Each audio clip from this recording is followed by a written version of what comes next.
We go to Kansas this week, and I don't even know what to say.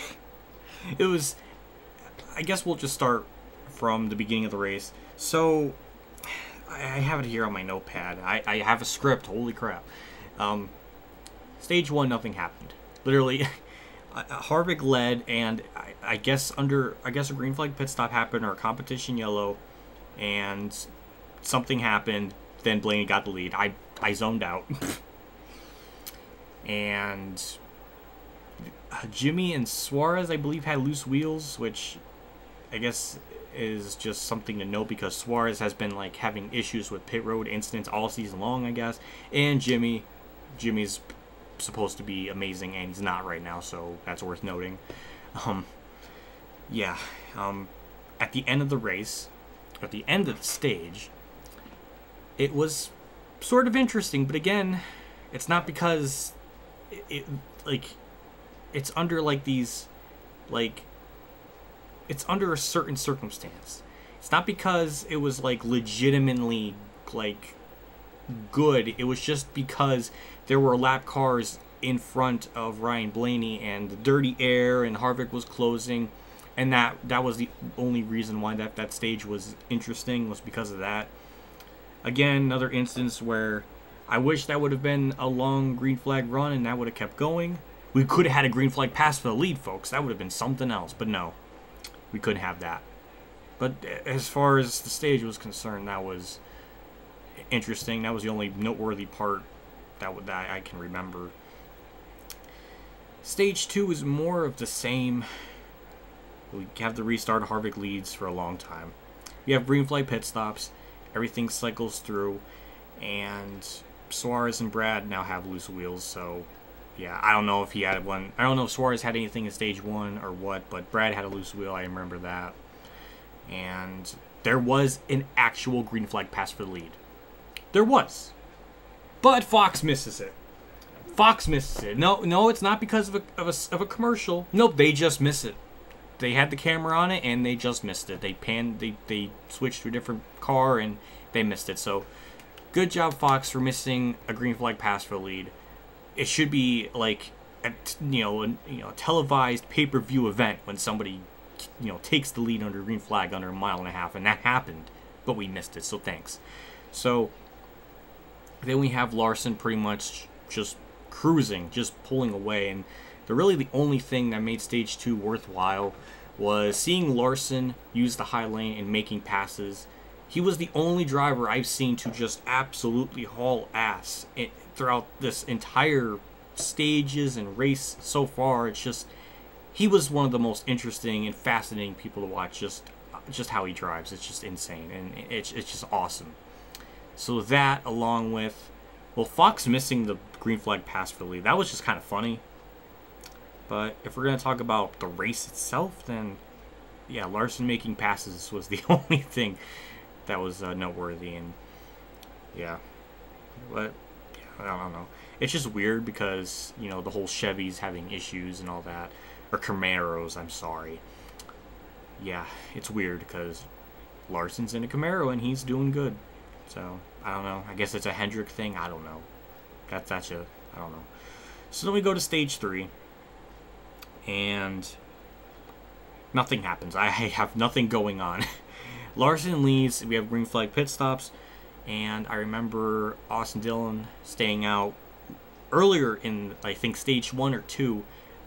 Staying out as long as he could. Stenhouse did the same thing for the final stage or stage 2. I don't know. Just so much of nothing going on, and checking Twitter and seeing if there was anything else going on. Kenseth, the return for Kenseth, nothing happens.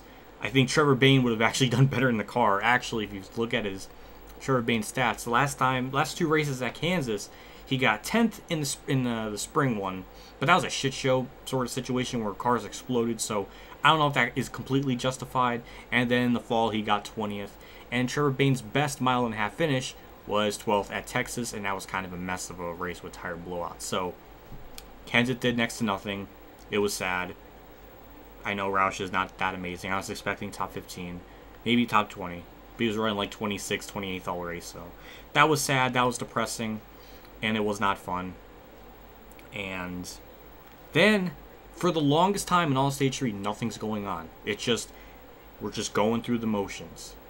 And there's been no yellows up to this point except for the competition yellow and the 2 stages.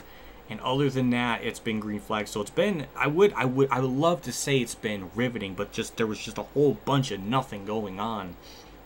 And then something happened. Granted, it was a wreck, but something happened. Suarez gets loose, hits the wall, Bowman clips him. Just, I guess, you know, a racing deal sort of thing. But this sets the stage for a mess. A shit show-tastic mess. Because then this is where people pit, people stay out, and then we have Larson losing the lead, and that was sad. Harvick took the lead, and then Harvick took the lead, Truex took the lead. I can't remember. My brain's falling apart because this race is so meh. But yeah, and my phone pinged. Okay, so we got that, and then Ryan Blaney and Kyle Larson, they get together. Well, Blaney got into Larson, and they cut Blaney's tire. Blaney hits the wall. Larson has damage on his car. Both their nights are pretty much ruined.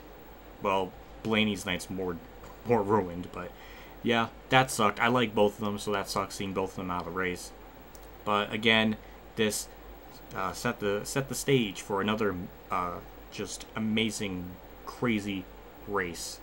Because on this restart, shit gets wild and William Byron's car explodes. He overcorrects, wrecks, and just explodes. And of course, Ryan Newman has to land on top of him. The meme continues on, and it's amazing. Thankfully, Byron's okay. That was it was a hell of a hit, but yeah. So we got that, and Kent's night was ruined from that. So yeah, just had to note that because it is his return. That was sad. And then we have the final restart, and Truex pulls away, and Harvick, who pitted after that very long green flag run, he passes all the cars and he gets up to second, and it seems like for a second, you know, Truex might be able to hold him off. Clean air is God, but also at the same time, fresh tires, I guess, are important too. And Harvick's just been in disgusting beast mode this season. He does get by Truex with about 2 to go, and he wins. So another win for Harvick.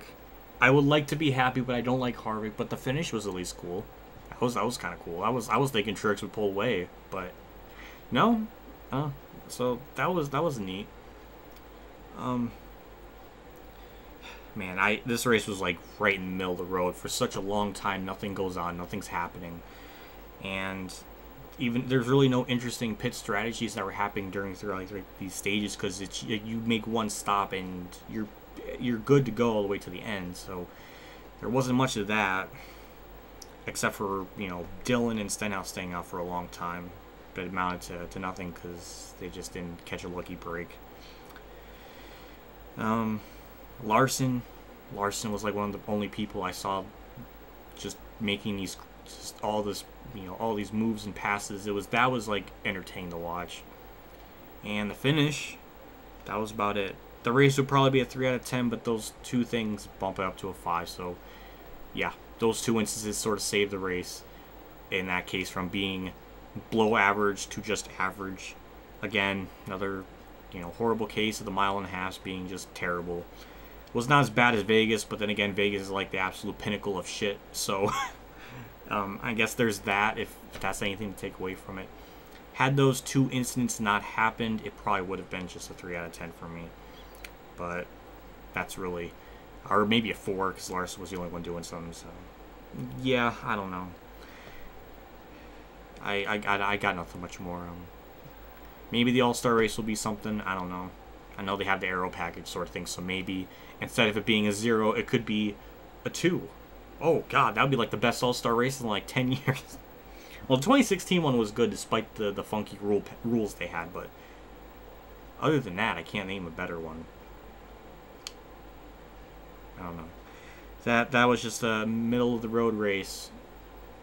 A below average race saved by some interesting things. So yeah, that's all I have to say. The season's been just feels depressing. People, it's either the racing is just shit, or it's people that I don't like winning, or yeah, that's really it. I'm sad. IndyCar was fucking amazing. Amazing. Oh my god, IndyCar. I'm loving IndyCar more and more, and that was the Indy GP, and that was like good. Apparently the previous years were not that amazing, and for that track to produce anything good, apparently, I guess that's a good thing. Wickens, you're fucking amazing, but damn it, just little power one. The pit strategies were pretty cool though, like different. That was good shit. That was good shit. But people, we need to watch IndyCar more. We need IndyCar to have a game. We need IndyCar to grow, because that was good shit. That was good for the most part. Last like 20-25 laps. Well, basically what David Land said. Last 20 laps were like just nothing. But the other 60 were pretty good. Maybe like a 7. I would say a pretty confident 7. Yeah, that was good. Truck race was eh. I barely remember what happened in it, because like for a truck race it was below par, but it wasn't like a god awful. But for the truck standards, it was bad. Kyle Busch apparently got mad at Friesen, and Kyle's being a classic baby bitch about shit. So that was just how long is the compilation of Kyle Busch sort of like rants or just anger or just being salty. The compilation has to be like 8 hours long by this point. If somebody were to like update it, like, I swear to God. So that was just kind of typical. I don't know. I got nothing. Let me know what you think in the comments. That'll be interesting to see what people think. So that'll be fun. Well, see you all later, and hopefully this All-Star race is not terrible. That's all we can hope for. So I'll see you all later, and as always, have a good day, everyone.